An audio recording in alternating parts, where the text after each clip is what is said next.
with all the opportunities there and all the people I get to encounter at the hospital, you can imagine I hear all kinds of different things. People say that God says. And you probably encounter this throughout your day too. When people say things that this is what God says, or isn't this what the Bible says? And you're like, I don't know if the Bible actually says that. And my sermon today is kind of topical, and I'm not going to base one, so you're going to have to get your Bibles open and follow me through. But one of the things that I hear all the time people say is that God won't ever give me something that I can't handle. God won't ever put me in a situation that I can't make it through. Or I've even heard preachers say this on the radio, that God won't ever give you something that's impossible to you. He won't command you to do something that's impossible. And I thought about that for a while, and I began to think, well, where did they get that? Where is that idea in Scripture? Is it in Scripture? And so I began to research and think about it. And there's two verses that I thought, well, maybe this is where they're getting this from. You won't find those exact words in the Bible. So where's the thought coming from? And I landed upon two. The first one is 1 Corinthians 10:13. And 1 Corinthians 10:13 says, "No temptation has overtaken you that is not common to man. God is faithful, and he will not let you be tempted beyond your ability, but with the temptation, he will also provide the way of escape, that you may be able to endure it." Now let's think about that verse for a minute. This verse specifically is talking about temptation, right? About those evil things that come our way and we're tempted to do it. Well, what about in situations where it's not about temptation to evil, it's just a really hard time? Like when I'm at the hospital, those people have cancer. They're facing one of the most horrible times of their lives. They're scared. Don't know what the future holds. What about that time? When God asked them to do something in that situation, can they handle that situation? Is that impossible for them to do? Is that something that's too hard? Was that verse, is that what this is talking about? Well, it talks about temptations. It's really not talking about the trials or the challenges of our lives. And some of those are really impossible for us to handle. Some people might be thinking, well, what about Philippians 4:13? Most people know that verse. Some people use it as their life verse. We say that. We give that to people to encourage them, right? Philippians 4:13 says, "I can do all things through him who strengthens me." Probably most of you could recite that with me. I can do all things through him who strengthens me. And that's true. That is definitely true. Right? You can do all things through him who strengthens me. But would God ever ask me to go through a situation that's harder than what I can do? Would God ask me to bear a burden that's really too difficult for me to bear all by myself? Would God ask you to do something that's impossible? And the answer to the question is, and I think this is found everywhere in the Scripture, is that yes, he will. From Scripture, we can see that God has and does ask the impossible of people. If that's true, if we can see that in Scripture, then what's our response? Well, why does he do that?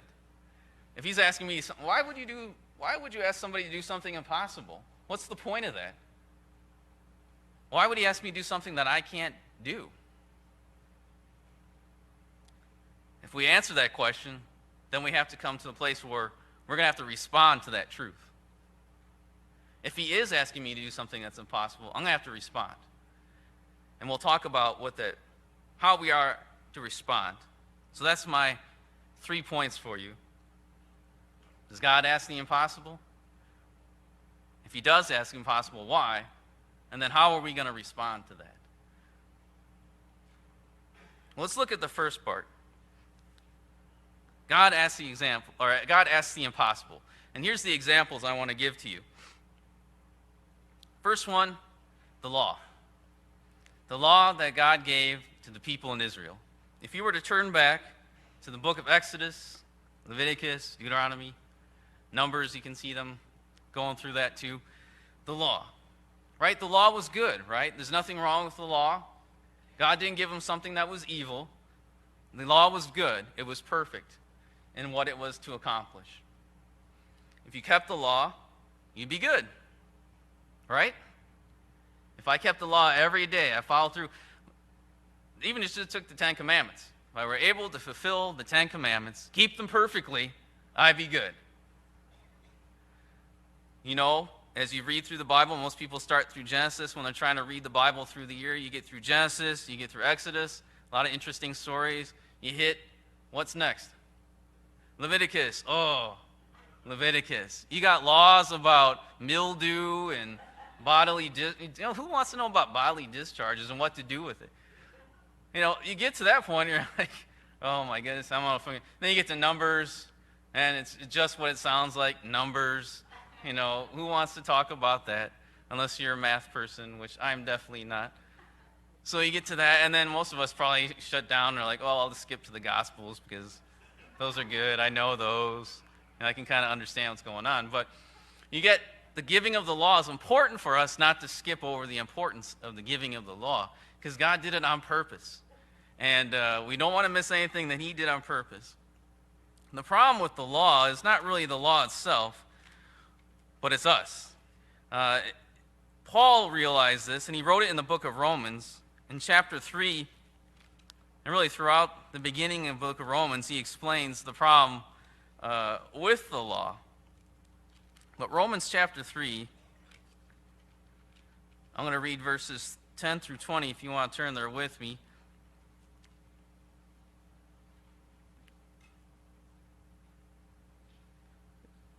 Paul lays it out pretty clearly, and he's quoting here from the Bible, which is good to do as an apostle.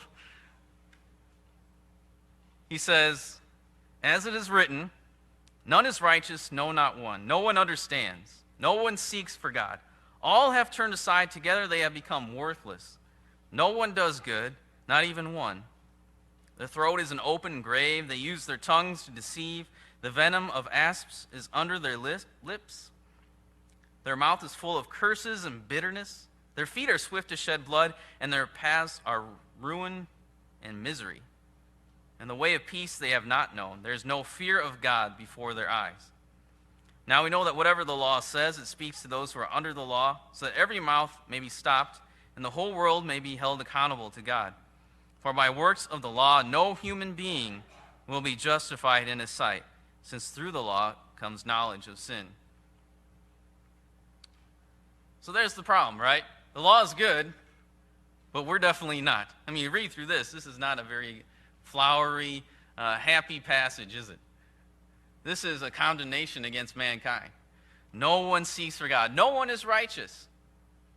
What could have the law do to the people? It could have brought them righteousness if they were able to fulfill it. They were able to keep all of it. But Paul lays it out for us. No one does good. No, not one. No one, there's no fear of God in their eyes. And if that wasn't bad enough, if you were to turn to James 2, he knocks the feet out from underneath us again. So not only are you not good enough, not only can you not be righteous by keeping of the law, but the problem is, as James says, for whoever keeps the whole law but fails in one point becomes what? Accountable to it all. Uh-oh, now we're in trouble. Because even if I break one, now I got to look at taking upon all. If you look at Exodus, lots of curses in there, right? If you fail to keep the law, this curse will be upon you, this curse will be upon you. A lot of bad stuff in there if you fail to keep the law. James says if you missed one point, now you're accountable to it all. That's a bad position to be in, because I don't want any of those curses that are in there. There's some pretty bad stuff in there. That's the place we find ourselves in. That's what the law was doing, right? They couldn't keep it. They failed. If you look back the story of Exodus, Moses goes up to get the what? The 10 Commandments, right? He's up there getting the tablets. What's going on down below? Uh-oh. They just said, before Moses went up there, the people said, yes, we will keep these. Right? Isn't that what they said before he went up on the mountain to get the Ten Commandments? God spoke to them, and they were afraid. He's going to go up on the mountain, get the Ten Commandments. They're down below having a party, and they're partying to another God. They probably are breaking all 10 of those commandments somewhere. Someone's breaking all 10 somewhere down in that party. Okay, they completely failed. And Moses comes back, 40 days later? And he's like, what happened? We were supposed to keep these. This was the way of righteousness, and we've broken it already. And then he throws it down in anger, right? We got a problem. Can't keep the law. They failed. The people failed at it. So don't you think that God knew that they would fail? God knew that. God knew even the Ten Commandments, they wouldn't even be able to last 40 days. He knew that. He knew all along he was asking them something that was going to be impossible for them to do. They couldn't do it. The righteousness that could be found in the law was gone. And lest we get a big head, we failed at it too. We've broken probably all the Ten Commandments in one way or another. So we're guilty of it too. We failed.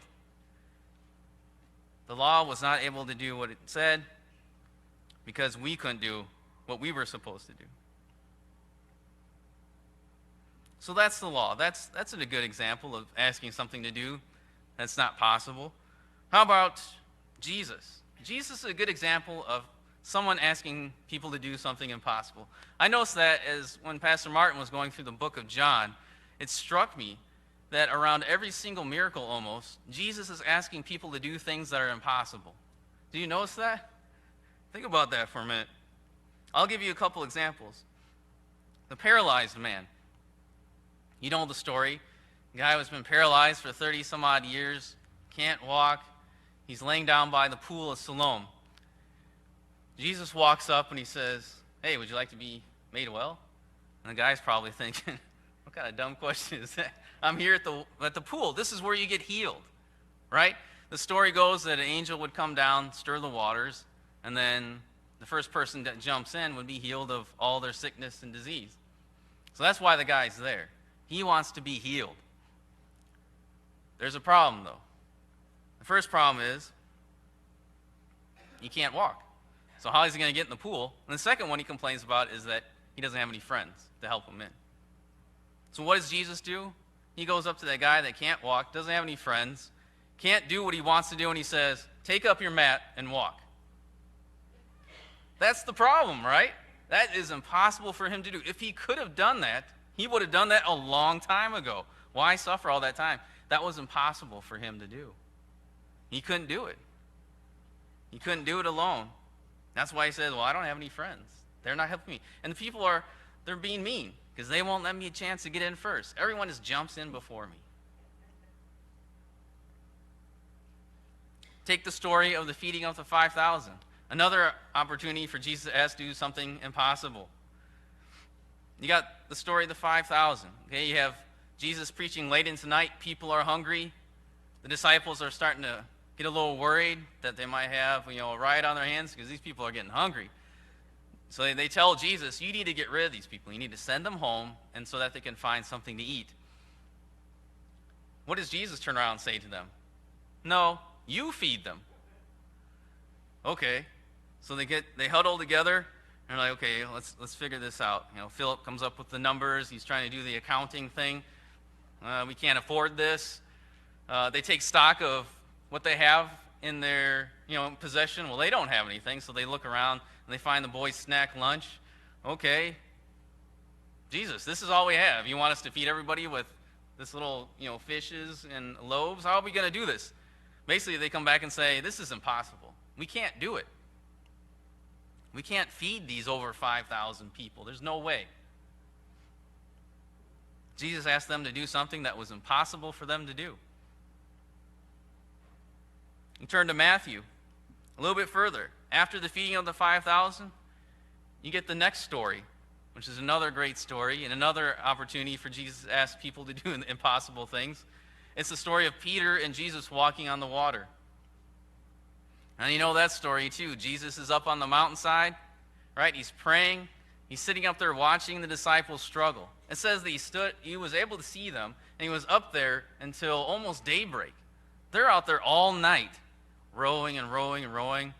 Again, that was something impossible for them to do. They couldn't make it to the other side. The wind was blowing too strong. They're stuck. And they're probably exhausted, sweaty, just a ragged bunch of men in this boat. Then Jesus decides, well, now it's time to go. So he comes, he walks on the water, and it says that he walks as if he were going to walk right by them. And, they see him out in the water, and they think he's a ghost. This is a humorous story, because can you imagine a bunch of grown men stuck out in a boat, and all of a sudden they see something on there, and they start crying out, it says. They start freaking out. They're screaming out there, thinking they're seeing a ghost. That's pretty funny, isn't it? To see these grown, burly fishermen out there, just freaking out because they think they see a ghost. But obviously it's not a ghost, it's Jesus walking by. And and Peter, as Peter always does, he opens his mouth.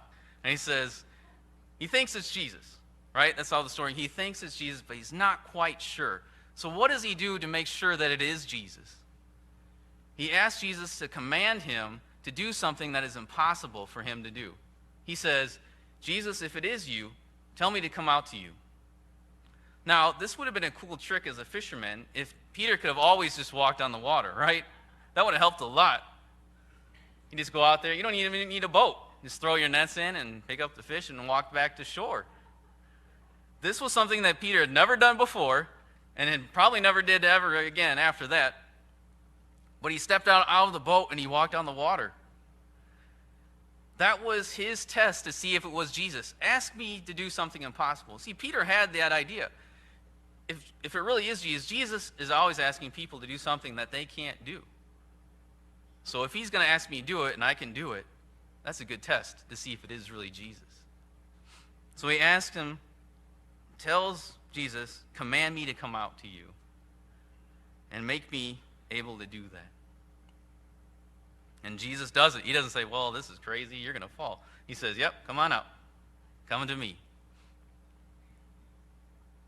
Another impossible thing.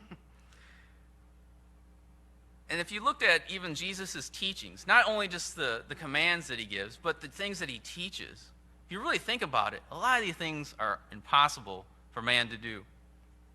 Take the Sermon on the Mount.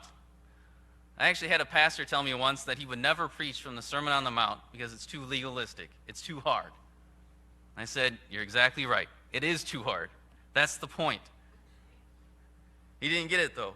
I mean, if you think about it, if you look with anger on somebody, you've committed murder. That's what Jesus says, right? If you had anger in your heart towards your brother, you've committed murder. Wow. How many people have I murdered then? Think about it. How many people have you gotten angry at? Well, if I'm not supposed to be angry, I failed. That's too hard for me. I'm still struggling with anger. Jesus even said, if you ever looked with lust on a woman, then you've committed adultery. Uh-oh. Now we got a problem. These things are too hard. He says that the path to destruction is broad, but the gate to the narrow path is narrow. It's hard. It's not easy. Our temptation is always to build our house on the sand, not to build on the rock. That's where our natural self would be. We want to build things quick and easy. Just put it up and done. Hey, we're good. We don't want to take the time to dig down to the rock. All those things that Jesus said, blessed are the poor in spirit. Who are the poor in spirit? I mean, look, I'm looking at myself. Probably not. Probably not. In my natural self, I'm not poor in spirit. I want to do it my way, right?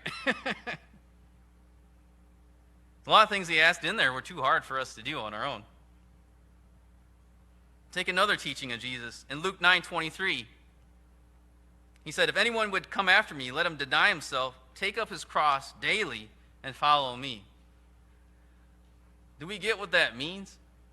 Take up your cross daily. The cross was the means of your execution. Just like Jesus took up the crossbeam and was led out to Golgotha. That's what he's saying. Take up your own means of death and die every single day. How do I do that? Is that possible for me to do? Can I die every single day? Can I pick up the crossbeam and die every single day?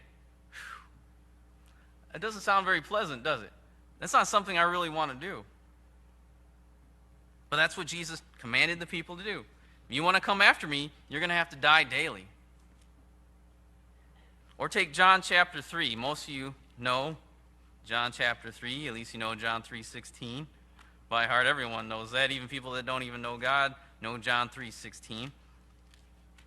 But that story of Jesus talking to Nicodemus, let me just read part of it to you.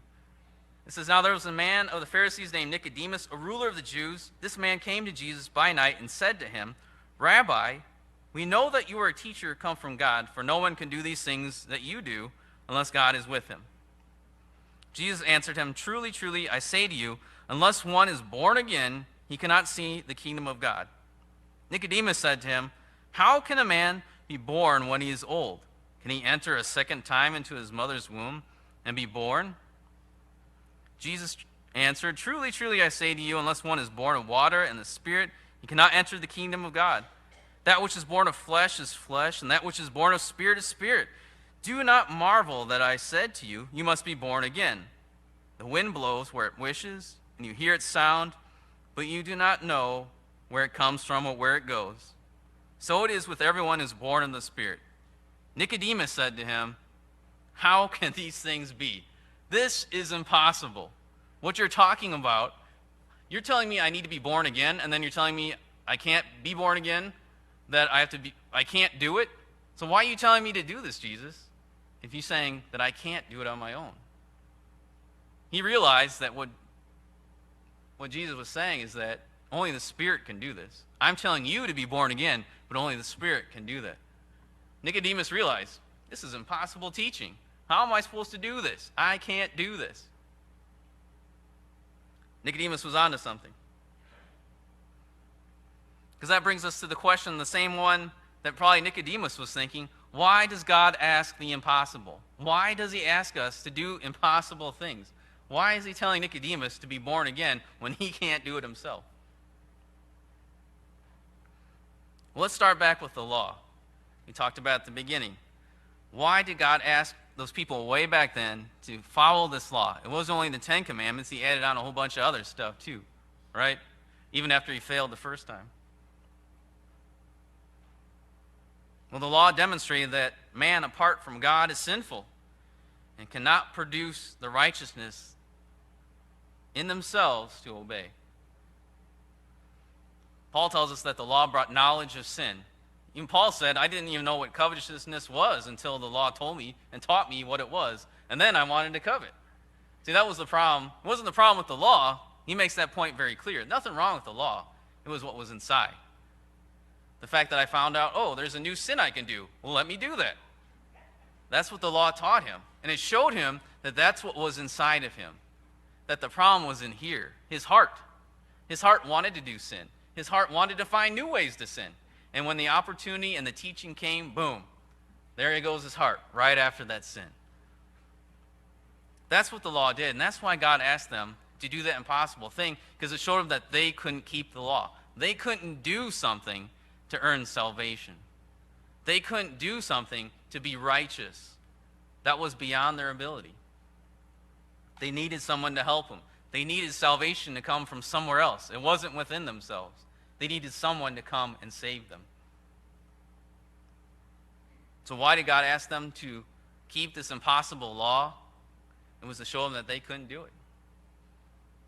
They couldn't do it. They needed him.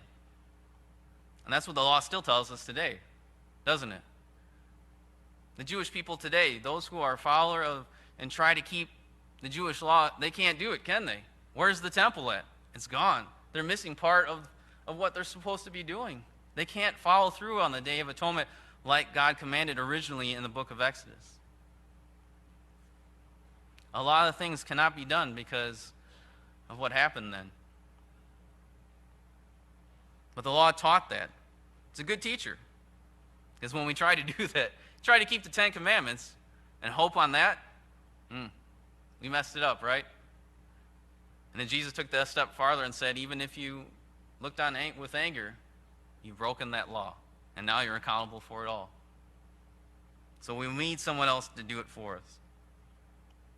What about the impossible demands of Jesus? Why did he ask those people to do things that they couldn't do? I mean, like the paralyzed man, he couldn't walk for all those years. Jesus tells him to walk, something he could never do, not since he was a young man. But he struggled all those years. And then Jesus just walks up and says, do the impossible. Stand up, take up your mat, and go home. Why did he ask him to do that? Because he could show that with him, it could be done. It was possible with Jesus. So the man couldn't do it, could he? He tried and tried. Came up with excuses why he couldn't be healed. He came up with all these different things, but it couldn't be done. It was impossible. But with Jesus, one word, pick up your mat and walk. Boom, the guy's up. He's walking. He's praising God. Right? With God, it was possible. That man learned a valuable lesson that day. That he didn't need the friends to help him. He didn't need his own strength. He didn't even need people to be nice to him, because all those other people were being very mean and not letting him have his own way. All he needed was Christ. All he had, really, at that point, was Christ. His only hope. Take the feeding of the 5,000. Why did Jesus ask the disciples to do something he already knew was impossible? There's no way they could feed them. They didn't have anything. They didn't have the money. They didn't have the food. They had the boys' lunch. What are you going to do with that? Physically, they couldn't do it. Financially, couldn't do it. The situation was hopeless. Probably sounds familiar for a lot of us, right? Physically, can't do it. Financially, can't do it. Seems hopeless. But with Jesus, the disciples could not only feed the 5,000, but they had leftovers, right? They not only feed all those people, but he gives them leftover baskets. That's amazing, right? This is crazy because he doesn't actually go out there and feed them, though, does he?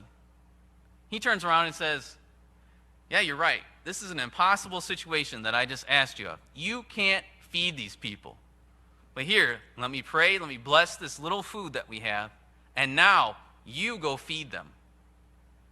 With them by themselves, it was impossible. With God, it was more than possible. It was abundantly possible. Now they got, doggy bags to take home with them.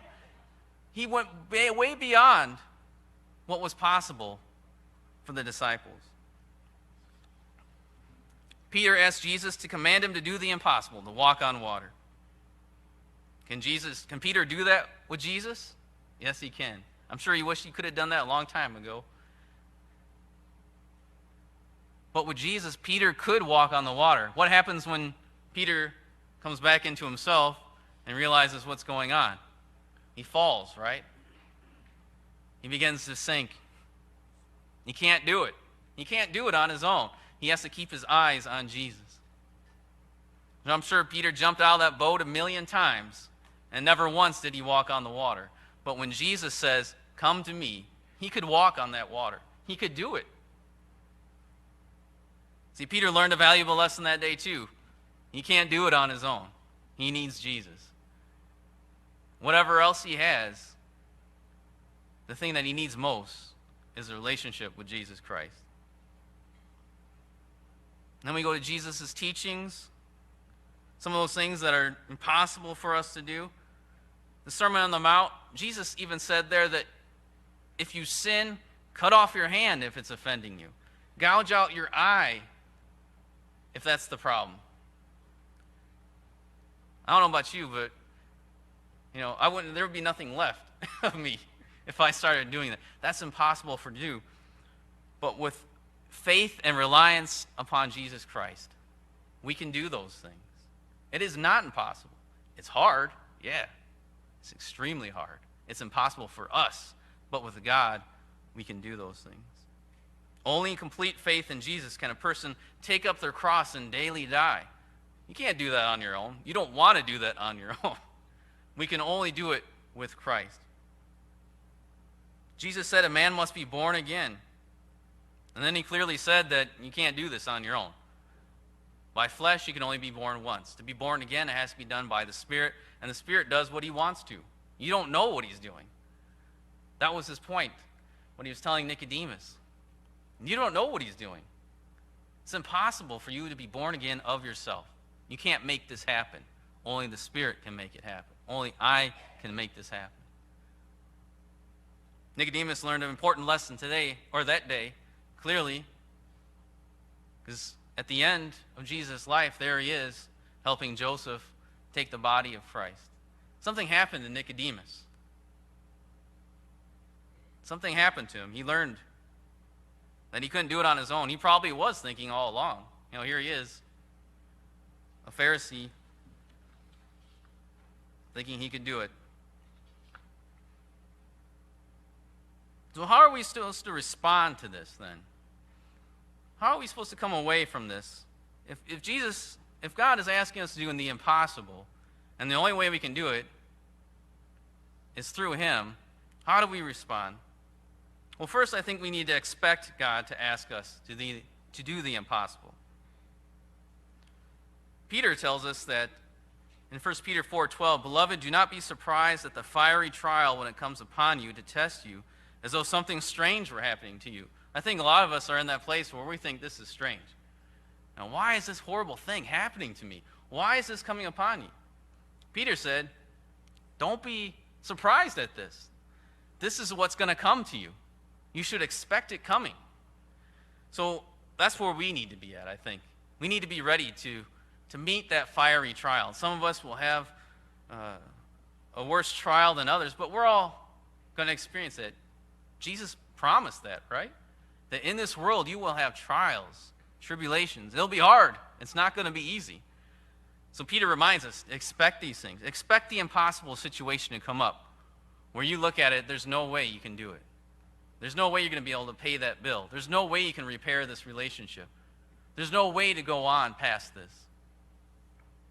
We should expect these tests to come, and they are tests. Those impossible situations aren't easy. Our natural knee-jerk reaction is to run or to find a cave somewhere like Elijah did and hide and hope that nothing bad happens or something worse happens. That's our natural response. But we need to be ready for those. And all of this, through the law, all this teaching of Jesus, the actual commands of Jesus, all those things taught the people that they needed to submit to God. We need to submit ourselves to God and his plans too. If you go back to 1 Corinthians 10:13 about the temptations, right? God won't allow you. You'll have the ability to make it through that temptation.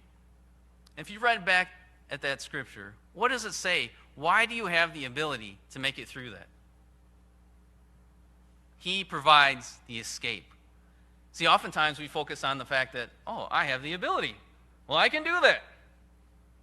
But we miss the fact that the focus is on he has given you the escape. That's where the focus is at. It's not on the fact that I have the ability to do it. The only reason why I have the ability to do anything is because he's given me the escape, the way out. I'm not going to make it. I'm going to fall to that temptation every single time if God is not helping me, if I'm not doing it through Christ. Again, Philippians 4:13, I can do all things through him who strengthens me. We have to remember the context of that. What is Paul saying there? He's saying that I've learned the secret of contentment. I learned how to be happy in the want, in riches. I know how to be happy. And that is, I can do all things through him who strengthens me. Oftentimes, we put the emphasis when we're comforting people, when we're coming alongside someone and say, you can do all things through him who strengthens me. Where do we put the emphasis on? You can do all things, right? You can make it. You can get it through this. We forget the rest of it. Through him, through Christ. You can't do it. Only through Christ. Only through submitting to him. So, as gently as possible, I remind you, We need to stop telling people that God won't give you something that you can't handle. I think that's not true. I think he does all the time give us something we can't handle to make us realize that we can't do this alone. We can't do this. There's a lot of people in here that are going through some impossible situations. You're probably up against something that you're like, I'm not going to be able to make it through this. There's no way.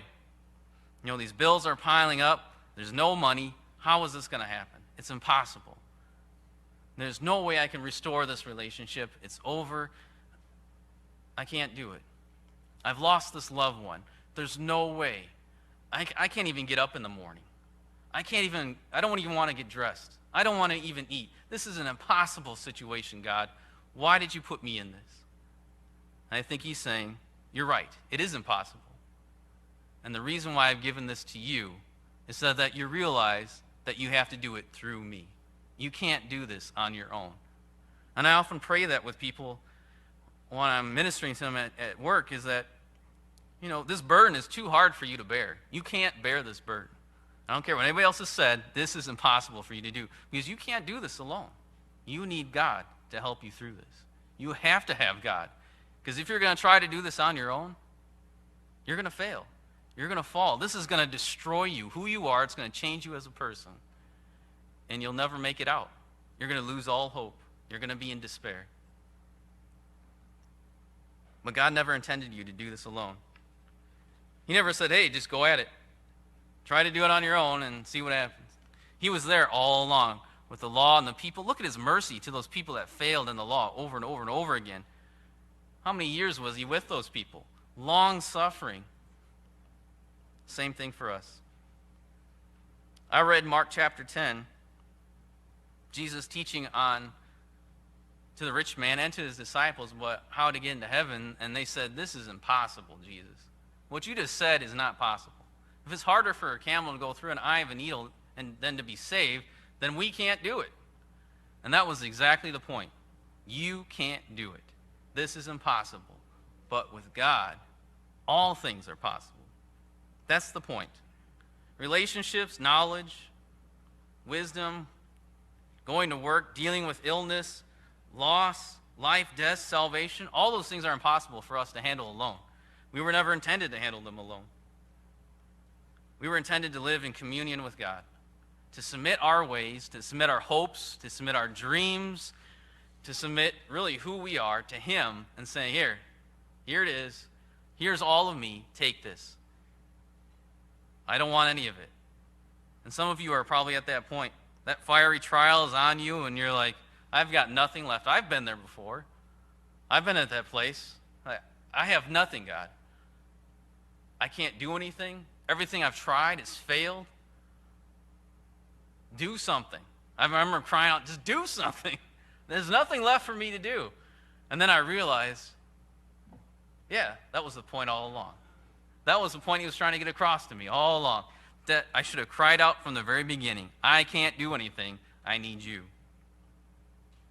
So my encouragement to you this morning is to cast your cares upon him. Cast all those burdens. That's what Peter told us to do. Cast all your anxieties upon him, for he cares for you. He cares for you. He wants to take that burden from you. He wants to carry that for you. He doesn't want you to do it alone. He wants you just to leave it at his feet. Not to take it back again, because that's our temptation. We drop it and then pick it back up and carry it. Leave it there. Submit. Give up is what really you need to do. That's the place that I was. I had to give up. I kept trying, kept failing. I had to give up and say, you know what? I can't do this. You need to do this. And that's when he picked it up. And he worked all those things that were working against me for my good, just like he promised. Romans 8, he promised that, right? Is that a true promise? He would work all those things, that horrible, that just destroying time. He would work it all for our good. So let's remember that this week as we go along. Think about those burdens that you're bearing and cast them before him, and he will care for you.